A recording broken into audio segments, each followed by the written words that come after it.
اس میں اللہ تعالیٰ جل شانہ نے اس شخص کی کہانی کو بیان کیا ہے جو قیامت کے دن جہنم کی طرف جا رہا ہوگا۔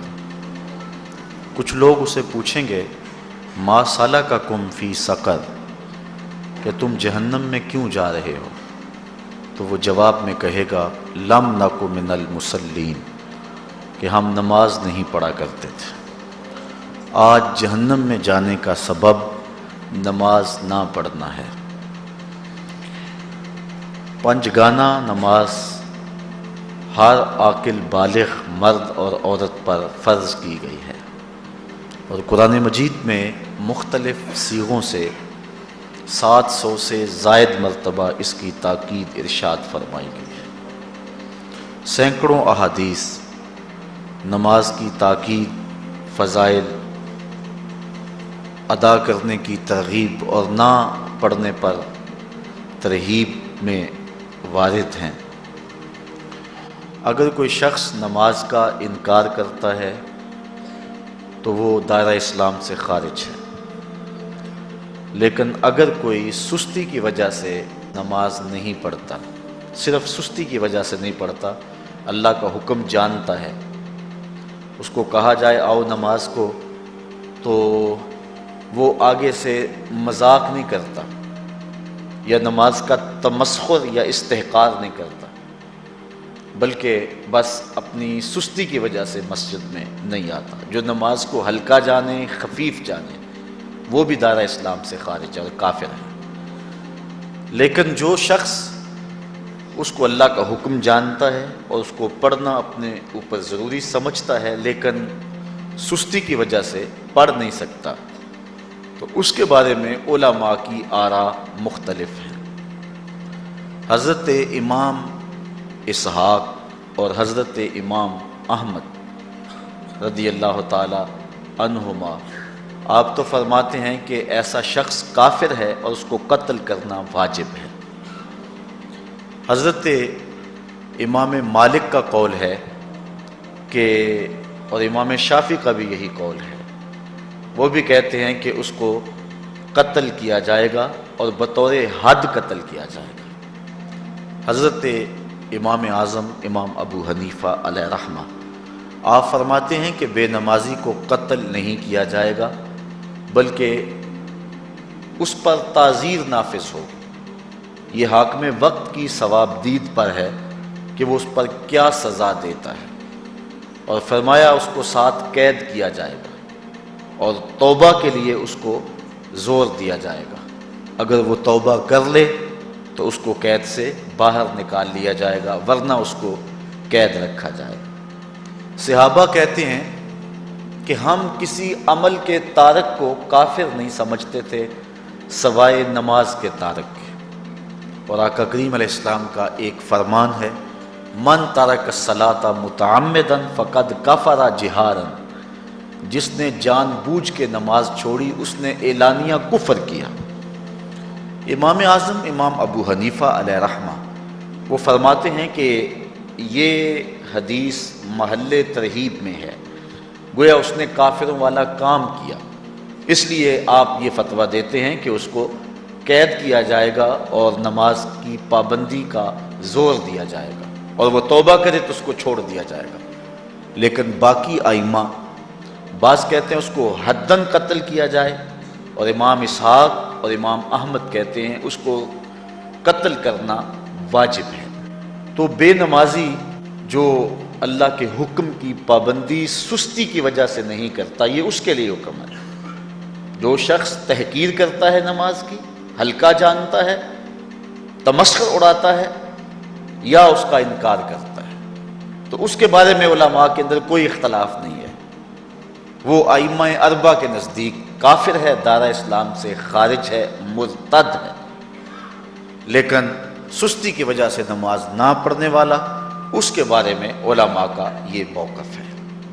حضرت غوث اعظم الشیخ سید عبد القادر جیلانی علیہ رحمہ آپ فرماتے ہیں کہ بے نمازی کو مسلمانوں کے قبرستان میں دفن نہ کرو۔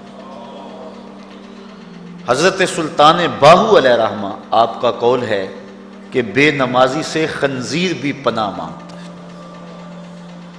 حضرت شیخ سعدی شیرازی فرماتے ہیں بے نمازی کو قرض نہ دو، جو اللہ کا قرضہ ادا نہیں کرتا تمہارا قرض کیسے لٹائے گا۔ اب آئیے ہم حضور علیہ السلام کے فرامین دیکھتے ہیں اس حوالے سے۔ حضرت جابر بن عبداللہ انصاری رضی اللہ تعالی عنہ سے مروی ایک روایت جس کو امام ابو داؤد نے روایت کیا، امام نسائی نے روایت کیا، دیگر محدثین نے روایت کیا۔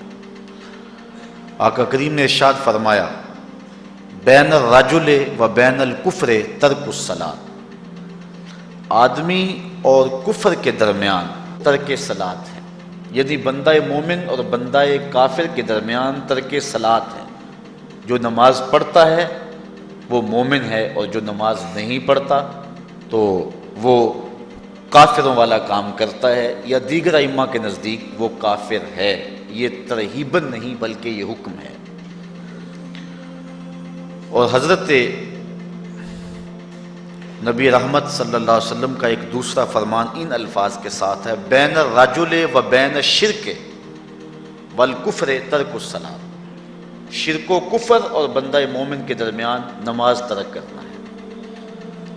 حضرت امام ابن ماجہ نے ان الفاظ کے ساتھ روایت کو نقل کیا ہے بین الکفر والایمان ترک الصلاۃ، ایمان اور کفر کے درمیان نماز کا ترک کرنا ہے۔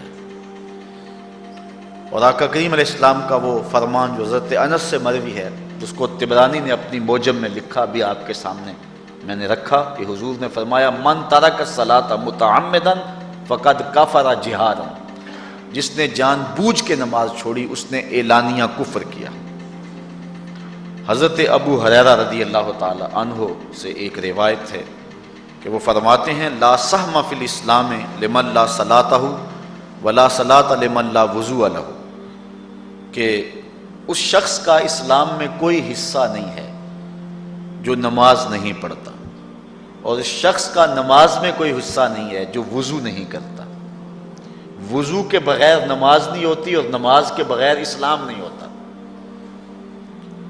اور اسی روایت کو بالفاظ دیگر حضرت عبداللہ ابن عمر رضی اللہ تعالی عنہ نے حضور سے یوں روایت کیا ہے، طبرانی نے اپنی موجم میں اس کو لکھا لا ایمان لمن لا امانتہ ولا صلاۃ لمن لا طہور لہ ولا دین لمن لا صلاۃ لہ۔ حضور فرمایا کہ اس شخص کا ایمان نہیں جس میں امانت نہیں، اور اس شخص کی نماز نہیں جس کو پاکیزگی حاصل نہیں، اور اس شخص کا دین نہیں جس کو نماز نصیب نہیں۔ حضرت امام ابن ماجہ نے اس روایت کو اپنے الفاظ کے ساتھ روایت کیا ہے۔ حضرت بریدہ رضی اللہ تعالیٰ عنہ اپنے باپ سے روایت کرتے ہیں اور وہ حضور سے روایت کرتے ہیں۔ حضور علیہ السلام نے ارشاد فرمایا ان العہد الذی بیننا و بینہم الصلاۃ فمن ترکھا فقد کفر، کہ ہمارے اور ان لوگوں کے درمیان جو معاہدہ ہے وہ نماز کا ہے، جس نے نماز کو چھوڑ دیا اس نے کفر کیا، یعنی ہمارا اور ان کا پھر اب معاہدہ باقی نہیں رہے گا۔ حضرت امام بخاری نے روایت نقل کی ہے، حضور نے ارشاد فرمایا من ترک الصلاۃ العصر فقد حبط اعمالہ، جس نے عصر کی نماز چھوڑی اللہ اس کے سارے عمل برباد کر دیتا۔ حضرت ابو ہریرہ رضی اللہ تعالی عنہ سے روایت ہے جس کو امام ابن ماجہ نے اور امام نسائی نے روایت کیا ہے، وہ حضور سے روایت کرتے ہیں، بڑی مشہور روایت ہے۔ حضور نے ارشاد فرمایا ان اول ما یحاسب بہ العبد بصلاتہ فان صلحت فقد افلح وانجح وان فسدت فقد خاب وخسر۔ فرمایا قیامت کے دن بندے سے سب سے پہلا حساب نماز کا لیا جائے گا، اگر اس کی نماز ٹھیک ہو گئی تو وہ فلاح پا گیا، اگر پہلا تول ٹھیک آ گیا تو وہ کامیاب ہے، وانجح اور نجات پا گیا، وان فسدت فقد خاب وخسر، اور اگر پہلا تول ہی ٹھیک نہ ہوا تو پھر وہ ذلیل و رسوا ہو گیا۔ حضرت عبادہ بن صامت رضی اللہ تعالیٰ عنہ سے ایک طویل روایت ہے، وہ کہتے ہیں کہ حضور علیہ السلام نے مجھے 7 چیزوں کا حکم دیا، مجھے وصیت کی کہ ان 7 کاموں کو کرنا ہے۔ ان کے اندر جو دوسری چیز تھی وہ حضور نے یہ ارشاد فرمائی وَلَا تَتْرُكُوا الصَّلَاةَ مُتَعَمِّدِينَ فَمَنْ تَرَكَهَا مُتَعَمِّدًا فَقَدْ خَرَجَ مِنَ الْمِلَّةِ کہ جان بوجھ کے کبھی نماز نہ چھوڑنا، جس نے نماز چھوڑی وہ ملت اسلامیہ سے نکل گیا۔ اور حضرت معاذ بن جبل رضی اللہ تعالی عنہ سے بھی ایک طویل روایت ہے کہ حضور نبی رحمت صلی اللہ علیہ وسلم نے ان کو 10 وصیتیں کی تھی حصول برکت کے لیے۔ یہ ساری حدیث میں آپ کے سامنے رکھ دیتا ہوں۔ کہتے ہیں اوصانی رسول اللہ صلی اللہ علیہ وسلم بعشر کلمات، حضور نے مجھے 10 باتیں ارشاد فرمائیں، حکمت سے بھری اور رحمتوں سے بھری ہوئی ایک ایک بات ہے، ان کے بول بہاروں جیسے اور اصحاب ستاروں جیسے۔ تو اتنا خوبصورت کلام، لہو خورشید کا ٹپکی اگر ذرے کا جگر چیر۔ حضور نے 10 باتیں حضرت معاذ بن جبل رضی اللہ تعالی عنہ کو بطور وصیت ارشاد کی۔ کہتے ہیں کالا، حضور نے مجھے کہا، ارشاد کیا، لا تشرک باللہ شیئا وان قتلت وحرقت، اللہ کے ساتھ کسی کو شریک نہ ٹھہرانا، اگرچہ تجھے قتل بھی کیا جائے اور تجھے آگ میں جلا بھی دیا جائے، کبھی بھی اللہ کے ساتھ شریک نہ ٹھہرانا۔ دوسری بات حضور نے مجھے یہ ارشاد فرمائی وَلَا تَعْصِ وَالِدَيْكَ وَإِنْ أَمَرَاكَ أَن تَخْرُجَ مِنْ أَهْلِكَ وَمَالِكَ، کہ اپنے والدین کی کبھی نافرمانی نہ کرنا، اگرچہ تجھے حکم دیں کہ اپنے مال کو اور اپنے بچوں کو لے کے گھر سے نکل جا، تو کہا یہ کر لینا، نکل جانا، لیکن والدین کی نافرمانی نہ کرنا۔ تیسری بات حضور نے ارشاد فرمائی وَلَا تَتْرُكَنَّ صَلَاةً مَكْتُوبًا مُتَعَمِّدًا فَإِنَّ مَنْ تَرَكَ صَلَاةً مَكْتُوبَةً مُتَعَمِّدًا فَقَدْ بَرِئَتْ مِنْهُ ذِمَّةُ اللَّهِ۔ فرمایا اے معاذ بن جبل، فرض نماز جان بوجھ کر کبھی بھی نہ چھوڑنا، زندگی میں کبھی نہ ہو کہ تجھ سے فرض نماز چھوٹے، اس لیے کہ جس نے فرض نماز جان بوجھ کے چھوڑ دی، اللہ اور اس کے رسول نے اس سے اپنا ذمہ اٹھا لیا، اب وہ جدھر مرضی جائے، اللہ نے جو ذمہ لیا ہوا ہے مومن کا، اللہ اٹھا لیتا ہے۔ چوتھی چیز حضور نے جو ارشاد فرمائی وَلَا تَشْرِبَنَّ خَمْرًا فَإِنَّهُ رَأْسُ كُلِّ فَاحِشَةٍ، اے معاذ بن جبل، زندگی میں کبھی بھی شراب نہ پینا، ہر بے حیائی کی جڑ ہے اور بنیاد ہے شراب۔ پانچویں چیز کہتے ہیں حضور نے جو مجھے ارشاد فرمائی وہ یہ تھی وَإِيَّاكَ وَالْمَعْصِيَةَ فَإِنَّ بِالْمَعْصِيَةِ حَلَّ سَخَطُ اللَّهِ، کہا کبھی اللہ کی نافرمانی نہ کرنا، اللہ کی نافرمانی سے اللہ کی ناراضگی مول لینے والی بات ہے، اللہ تعالیٰ کی معصیت سے اس کی ناراضگی جائز ہو جاتی ہے، حلال ہو جاتی ہے۔ اور چھٹی چیز کہتے ہیں حضور نے یوں ارشاد فرمائی وَإِيَّاكَ وَالْفِرَارَ مِنَ الزَّحْفِ وَإِنْ هَلَكَ النَّاسِ، کہا جب محاذ پہ ڈٹا ہونا تو کبھی پیٹھ نہ پھیرنا، اگرچہ لاشیں جو ہیں وہ گر رہی ہوں اور لوگ ہلاک ہو رہے ہوں، سارے لشکر کے ہلاک ہو جانے کا ڈر بھی ہو، لیکن کہا معاذ بن جبل میں تمہیں وصیت کرتا ہوں کبھی پیٹھ پھیر کے بھاگنا نہیں ہے۔ حضور نے کہتے ہیں مجھے جو 7ویں چیز ارشاد فرمائی وہ یہ تھی وَإِنْ أَصَابَ النَّاسَ مَوْتٌ فَاصْبُتْ، اگر تو کسی ایسے علاقے میں رہتا ہو جہاں موت آ جائے، کوئی بیماری آ جائے موت والی، تو علاقہ چھوڑ کے بھاگنا نہ، وہیں رہنا، تیری قسمت میں زندگی ہوئی تجھے کوئی موت دے نہیں سکتا، اور اگر موت تیرے لیے لکھی گئی ہے تو جہاں مرضی چلا جائے تو موت سے بچ نہیں سکتا، اس لیے ایسے مقام سے بھاگ کر نہ جانا، وہیں ڈٹے رہنا اور وہیں رکے رہنا۔ 8ویں چیز کہتے ہیں حضور نے مجھے ارشاد فرمائی وَأَنفِقْ عَلَىٰ أَهْلِكَ مِن طَوْلِكَ، کہا اللہ نے تجھے جو وسعت دی ہے، تجھے جو مال دیا ہے، اس کو اپنی اولاد پر کھل کے خرچ کرنا، اپنی اولاد سے بخل نہ کرنا، اولاد کے معاملے کے اندر جہاں ان کی ضرورت ہو اس کو کھل کے پورا کرنا ہے۔ اور حضور نے 9ویں بات جو ارشاد فرمائی وہ یہ تھی وَلَا تَرْفَعْ عَنْهُمْ عَصَاكَ أَدَبًا، اپنی اولاد کو ادب سکھانے کے لیے ڈنڈا نہ چھوڑنا، عصا ہمیشہ لٹکا کے رکھنا، کوڑا باندھ کے رکھنا۔ اور 10ویں چیز کہتے ہیں حضور نے جو مجھے ارشاد فرمائی، وَأَخْفِهِمْ فِي اللَّهِ، اپنی اولاد کے دل میں اللہ کا خوف ڈالتے رہنا، اللہ کا ڈر پیدا کرنا اپنی اولاد کے اندر۔ تو نے اپنی اولاد کو یونیورسٹیوں اور کالجوں تک پہنچایا، بیرون ملک سے بھی تعلیم دلوائی، لیکن اللہ کا خوف نہ سکھایا۔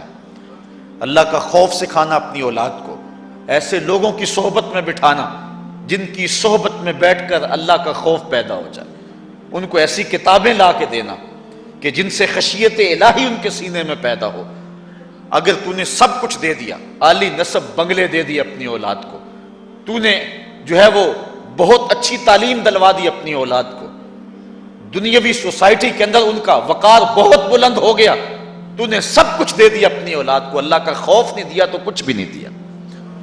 تو حضور نے جو 10ویں وصیت حضرت معاذ بن جبل کو کی وہ یہ ہے کہ انہیں اللہ سے ڈراتے رہنا، اللہ تعالیٰ کا خوف، ان کی خشیت ان کے سینے میں پیدا کرنا۔ اللہ اکبر۔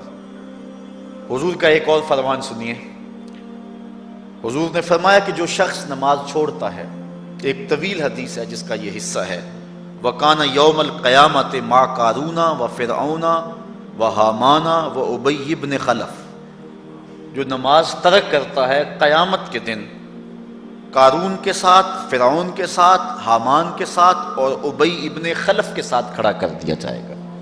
جس صف میں اللہ کے دشمن کھڑے ہوئے ہوں گے، بے نوازی کو بھی اس صف میں کھڑا کر دیا جائے گا۔ کتنی رسوائی ہے، کتنی ذلت ہے۔ کوئی بندہ یہ گوارا کرتا ہے کہ مجھے اس صف میں کھڑا کر دیا جائے جس میں دشمنان خدا کھڑے ہوں، دشمنان رسول کھڑے ہوں، میری کوئی بہن، میری کوئی بیٹی کیا یہ گوارا کر سکتی ہے کہ اس کو حضور پہ کانٹے پھینکنے والی ام جمیل کے ساتھ کھڑا کر دیا جائے، اس کو حضور کو اذیت دینے والی عورتوں کے ساتھ کھڑا کر دیا جائے؟ نہ میری کوئی بہن اور نہ کوئی میری ماں اس بات کو گوارا کرتی۔ تو جب ہم یہ گوارا نہیں کرتے تو پھر ہمیں عزم کرنا چاہیے کہ آج کے بعد نماز نہیں چھوڑنی ہے۔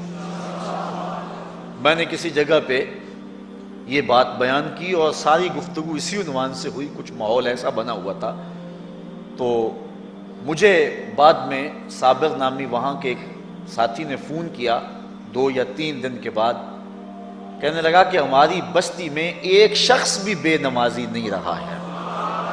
اس حدیث کا زور اتنا ہے، اس حدیث کا وزن اتنا ہے۔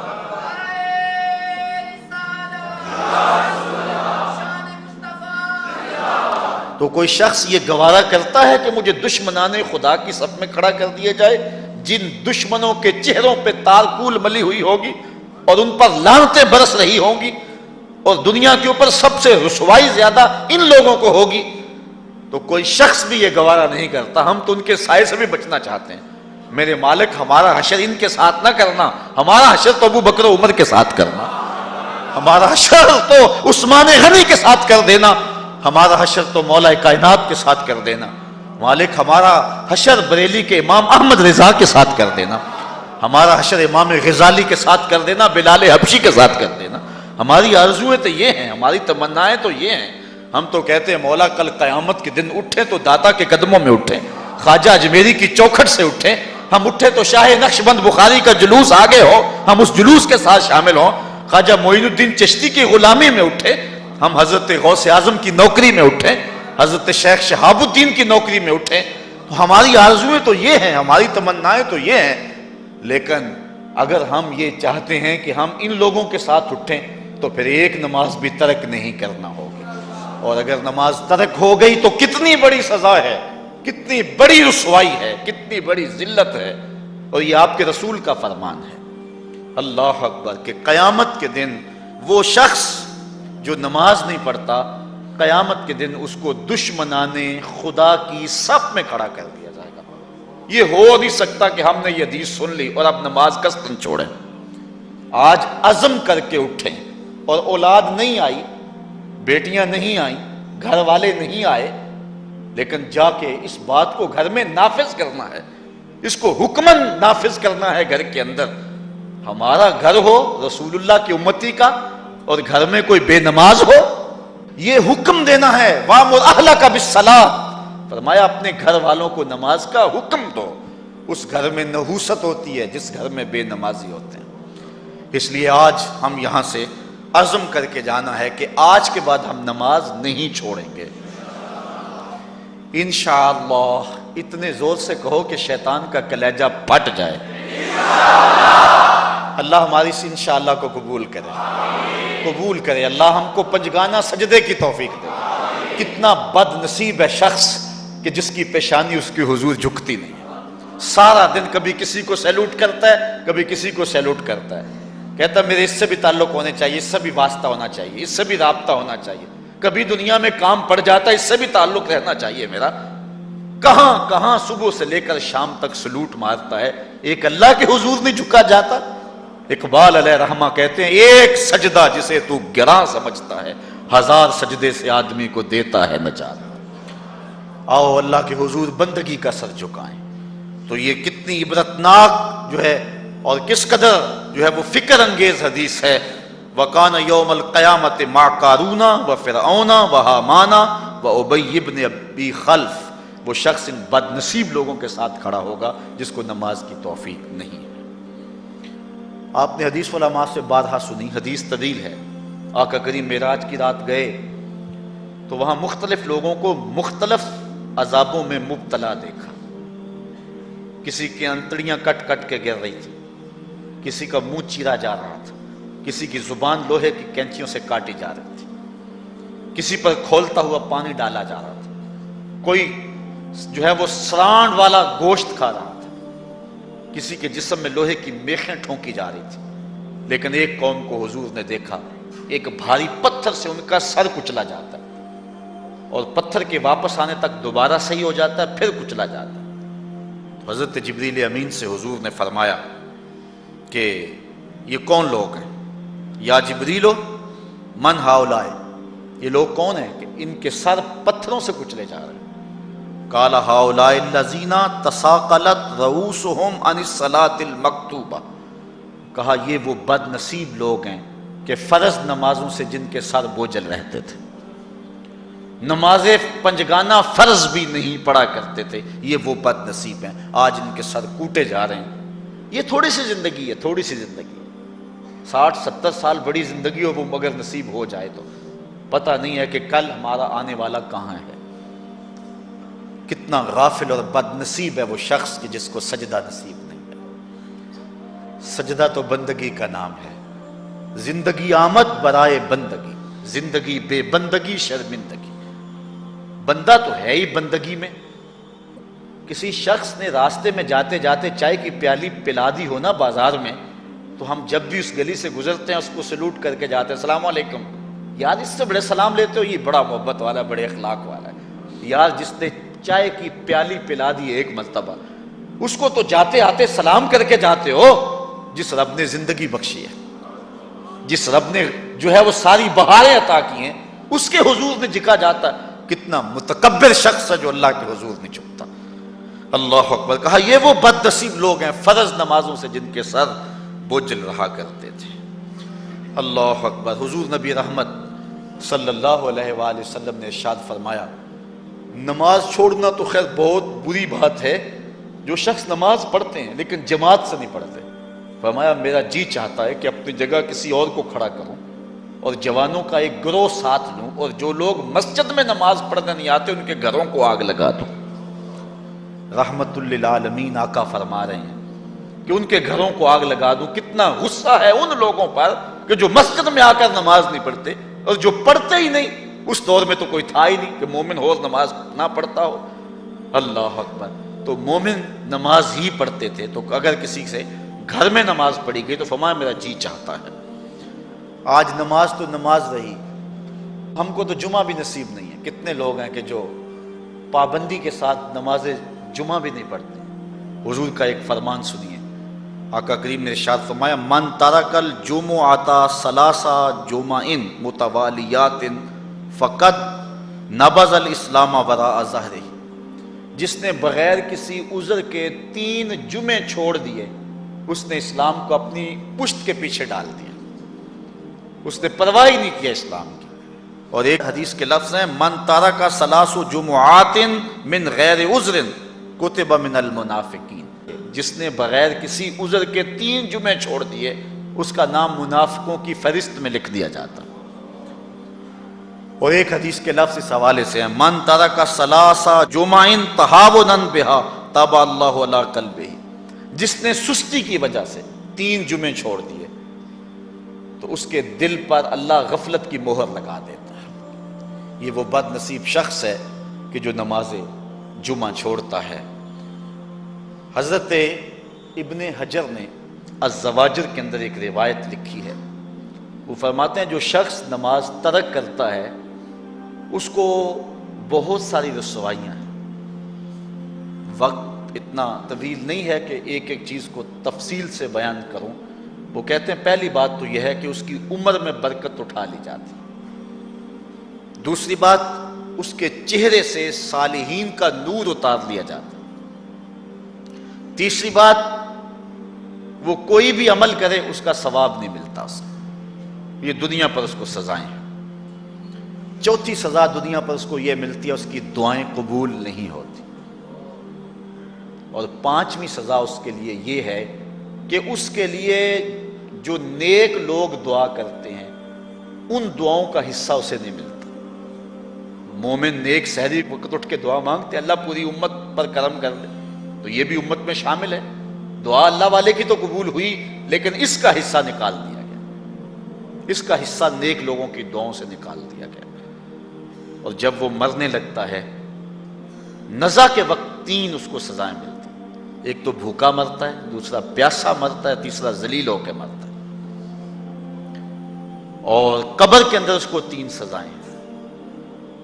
حضرت امام ابن حجر کہتے ہیں ایک تو اس کی قبر تنگ کر دی جائے گی، حتیٰ کہ ادھر والی پسلیاں ادھر اور ادھر والی پسلیاں ادھر۔ دوسرا اس کی قبر میں آگ ڈالی جائے گی، جو اللہ کے حضور نہیں جھکتا اس کی قبر اس لائق ہے کہ اس میں آگ ڈالی جائے۔ اور تیسری اس کے اوپر ایک اژدہا مسلط کر دیا جائے گا جس کا نام ہے شجاع الاقرع، اور جب وہ ڈنگ مارے گا تو 70 گز تک وہ شخص زمین میں دنس جائے گا، اور وہ مسلسل یہ ڈنگ مارتا رہے۔ اور کہا کہ 3 سزائیں اس کو حشر میں پہنچیں گی، ایک تو اس کا حساب سختی سے لیا جائے گا، اور جس کا حساب سختی سے لیا گیا وہ بچ پائے گا، حساب سے بچے گا وہ جس سے اللہ صرف نظر کرے گا۔ اللہ اکبر۔ ایک تو اس کا حساب سختی سے لیا جائے گا، دوسرا اللہ تعالیٰ جل شانہ اپنے قہر و غضب کا اس پہ اظہار کرے گا، اور تیسری اس کو سزا یہ دی جائے گی کہ اس کو جہنم میں ڈال دیا جائے گا۔ ساتھیاؤ، میں اور آپ آج کی اس بزم میں یہ پختہ عزم کر کے اٹھیں کہ آج ہم خود بھی اور اپنی اولاد کو بھی، اپنے دوستوں کو بھی، میرے والد گرامی فرمایا کرتے تھے جس سے دوستی ہو نا اس کی انگلی پکڑ کے دین کی راہ پہ لے آؤ، یہ دوستی کا حق ہے۔ اس کے لیے آپ بہت کچھ کرتے ہیں لیکن اگر اس کو دین نہیں دیا تو کچھ بھی نہیں دیا۔ کوشش کرو میرا دوست ہو اور جہنم میں جائے۔ والدین بچے کے مستقبل کے لیے کتنی کوشش کرتے ہیں، لاکھوں روپیہ لگاتے ہیں مستقبل ٹھیک ہو جائے، کرتے ہیں کہ نہیں کرتے؟ یونیورسٹیوں کے اندر، کالجوں کے اندر کتنی بھاری فیسیں بھرتے ہیں، کیوں اتنا کچھ کیوں کر رہے ہو؟ میں نے دیکھا بوڑھا باپ اپنی کمر پہ بوریاں لاد کے مزدوری کرتا ہے، مائیں اپنا زیور بیچ رہی ہیں کہ اولاد پڑ جائے۔ میاں اتنا کچھ کیوں کر رہے ہو؟ جی مستقبل ٹھیک ہو جائے۔ یہ مستقبل کتنا ہے؟ 20-25 سال کا، اور جو اصل مستقبل ہے اس کی فکر ہی نہیں کسی کو۔ اصل مستقبل تو وہ ہے، اللہ اکبر۔ بیرون ملک جائے بیٹا تو ماں کہتی ہے بس دعا کرو کہ میرا بیٹا خیریت سے پہنچ جائے۔ بیٹی کی شادی کرتی ہے تو ماں کہتی ہے دعا کرو کہ اپنے گھر میں اس کو چین مل جائے۔ کسی کا انٹرویو ہوتا ہے، لوگ کہتے ہیں جناب دعا کرو کہ اس انٹرویو میں وہ کامیابی سے گزر جائے۔ میں کہتا ہوں جب قبر میں اترتا ہے پھر کسی نے آ کر کبھی نہیں کہا کہ دعا کرو مشکل گھڑی آ گئی ہے خیریت سے گزر جائے۔ اصل امتحان تو یہ ہے، اگر اس امتحان سے گزر گیا تو کامیابی اور بامرادی۔ یہ تھوڑا سا مستقبل دنیا کا، اس کے لیے ہم کتنے پیسے لگا دیتے ہیں۔ سب کچھ اولاد کو آتا ہے، ہر شے فر فر پڑھتے اور بولتے ہیں، دعائے قنوت بھی نہیں آتی ہوتی. تو ہم اپنی اولاد کے لیے دین کا تحفہ اس کو کبھی نہ چھوڑیں. اللہ اکبر. کوشش کریں، محنت کریں. حضور نبی رحمت صلی اللہ علیہ وآلہ وسلم نے ان بد عمل واعظین کی بات بھی کی ہے کہ جو لوگوں کو نیکی کا حکم دیتے ہیں اور خود اس پہ عمل نہیں کرتے. آج ہمارے کچھ واعظین لوگوں کو تو واضح تلقین اور نصیحت کرتے ہیں اور خود نماز میں سخت سستی کا ارتکاب کرتے ہیں، اور جس سے قوم کے اندر نماز میں سستی عملاً پیدا ہو جاتی ہے. کوئی عرس کی تقریب ہو، کوئی محفل نعت ہو، کوئی جلسہ ہو، کوئی شادی کی تقریب ہو، نماز کے وقت کا پورا پورا خیال رکھا کریں اور اس بات کا لحاظ رکھا کریں. بلکہ ہمارے ہاں ایک عجیب سا فیشن ہے اور عجیب سی بات ہے، میں بڑا حیران ہوا کرتا ہوں کہ عشاء کے بعد جب جلسے ہوتے ہیں نا ہمارے مساجد کے اندر، تو مغرب سے اعلان شروع ہو جاتا ہے آج رات فلاں صاحب خطاب فرمائیں گے، اور پھر جب نماز عشاء ہوتی ہے تو ہمارا نقیب محفل کھولتا ہے لاؤڈ سپیکر اور وہ اعلان کرتا ہے حضرات جماعت ہو چکی ہے، اب مسجد میں آ جائیں. یعنی یہ نماز کو ہلکا کرنے والی بات ہے. ان کو کہا جا رہا ہے کہ بلکہ بعض تو کہہ دیتے ہیں جس کا تمہیں ڈر تھا وہ گزر گئی ہے، اب آ جاؤ. کیا لینا ہے جلسے میں آ کر اگر نماز ہی نہیں پڑھنی ہے تو؟ ممبر و محراب کے جو ذمہ دار ہیں ان سے جو ہے وہ عجیب و غریب قسم کی جو ہے وہ حرکات سکنات سرزد ہو رہی ہیں. یہ جو جہل نقیبوں کا ایک غول آ گیا نا، یہ بھی ایک بہت بڑی مصیبت ہے. ایک تو بے تحاشا القاب، دوسرا دین کی روح سے ناشنائی. وہ کسی نے کہا تھا نا کہ پہلے حضرت غوث پاک ولی بناتے تھے، چور سے کتب بناتے تھے، آج کل ہم بناتے ہیں. کہا تم کیسے؟ کہا ہمیں پتہ ہوتا ہے یہ چور بیٹھا ہوا ہے، ہم کہتے ہیں غوث زماں اور کتب دوران. بے تحاشا اور بے تکا انداز. اور پھر دین کی روح سے یہ ناشنائی کہ باقاعدہ اعلان ہوتا ہے جناب جماعت ہو چکی اب تو آ جاؤ. تو کیا کرنا ہے ساری رات جاگ کے اگر عشاء کی نماز ہی نہیں پڑھی تو نماز کو ہلکا کیا گیا ہے. اسی طرح جلسہ لمبا ہو رہا ہے اور نماز کا وقت سکڑ رہا ہے. ان چیزوں کا التزام کرنا ہے، ہم نے کوشش کرنی ہے. اور یہ بھی ایک مصیبت ہے کہ دربار بڑا اونچا ہے اور مسجد کے اندر جانوروں کی بینٹیں پڑی ہوئی ہیں. حیثیت تو مسجد کی ہے، دربار کی تو ثانوی حیثیت ہے. دربار پہ 3 کروڑ روپیہ لگا ہوا ہے اور مسجد میں چٹائیاں بھی موجود نہیں ہیں. اپنے بھی خفا مجھ سے ہیں بیگانے بھی ناخوش، کہ زہر حلاحل کو کبھی کہہ نہ سکا کند. بات وہی کہتا ہوں سمجھتا ہوں جسے حق، نئے ابلہ مسجد ہوں نئے تہذیب کا فرزند. ہم نے ان چیزوں کو دیکھنا ہے. اچھا بعض والدین کی ایک سستی ہے، وہ آتے جناب تعویذ کر دو ہماری اولاد نماز نہیں پڑھتی، بچے نماز نہیں پڑھتے، اور کہتے ہیں جی ہماری تو چلو گزر گئی، ہم تو نہیں پڑھتے یہ تو پڑھیں. میں کہتا ہوں یہ کیوں پڑھیں جب تم نہیں پڑھتے؟ الولد سر لابیہ، بیٹا باپ کا راز ہوتا ہے. تم مجھ سے تعویذ لینے آگے ہو، گھر میں مصلی بچھا کے سجدہ کرو، تمہاری اولاد بھی تمہارے تتبع میں سجدہ کرنے کی عادت ڈال. حضور فرمایا بچے 7 سال کے ہوں تو انہیں مسجد میں لے جاؤ، 10 سال کے نہیں پڑھتے تو ان کو مار کے پڑھاؤ. اب اولاد ہوگی جوان، خود کبھی سجدہ کیا نہیں، اب کہتے ہیں شاید تعویذ سے کم چل جائے گا. جو تعویذ اللہ کے رسول نے تمہیں دیا تھا کہ 7 سال کے ہوں تو پکڑ کے انگلی مسجد کا راستہ دکھاؤ، 10 سال کے ہو جائیں تو مار کے پڑھاؤ، ان کے سینے میں اللہ کا خوف داخل کرو، ان کو قرآن کی تلاوت سکھاؤ. علموا اولادکم 3 خصال، اپنی اولاد کو 3 چیزیں سکھاؤ. حب نبیکم، ایک اپنے نبی کا پیار سکھاؤ، وحب اہل بیت ہی، رسول اللہ کے اہل بیت کا پیار سکھاؤ، وتلاوت القرآن، اور قرآن کا پڑھنا سکھاؤ. چھین لو سیڑیاں ان کے ہاتھوں سے گانے والی، چھین لو ان کے ہاتھوں سے جو ہے وہ ناول، اور ان کے ہاتھ میں قرآن دے دو. کتنے خوش نصیب دن تھے، گلیوں سے گزرتے تھے، گھروں سے قرآن کے پڑھنے کی آواز آتی تھی. آج پاپ میوزک کی صدائیں تو آتی ہیں، آج قرآن کی آوازیں نہیں آتی. تو یہ عجیب ہے جی ہم نہیں پڑھتے یہ تو پڑھے. میں کہتا ہوں یہ کیوں پڑھیں جب تم نہیں پڑھتے ہو؟ تمہارے اوپر کیا اب فرض ساقط ہو چکا ہے بڑھاپے کی وجہ سے؟ تم بوڑھے ہو کے نہیں پڑھتے ہو، تمہاری اولاد تم چاہتے ہو جوانی میں ہی پڑھ لے. تم خود اللہ کے حضور سجدہ کرو، اور پھر دیکھنا تمہارے تتبع میں، تمہاری اتباع میں تمہاری اولاد بھی تمہاری پیچھے پیچھے ہوگی۔ اللہ اکبر۔ صاحب اس عنوان سے کہنے کے لیے بہت کچھ ہے۔ اللہ تعالیٰ جل شانہ اپنی رحمتیں عطا فرمائے۔ اعلیٰ حضرت سے دو لوگوں نے فتویٰ پوچھا۔ بریلی کا ایک محلہ ہے، محلہ ذخیرہ، اس میں ہادی حسن اور قرب محمد نامی لوگوں نے تنظیم بنائی نماز کی دعوت کے لیے۔ کچھ لوگ ان کی بات کو نہ سنتے۔ اعلیٰ حضرت سے استفتاء کیا، فتاوی رضویہ کے اندر موجود ہے کہ ہم نماز کی دعوت دیتے ہیں، کچھ لوگ اس کے باوجود نہیں آتے، تو حکم شرعی کیا ہے؟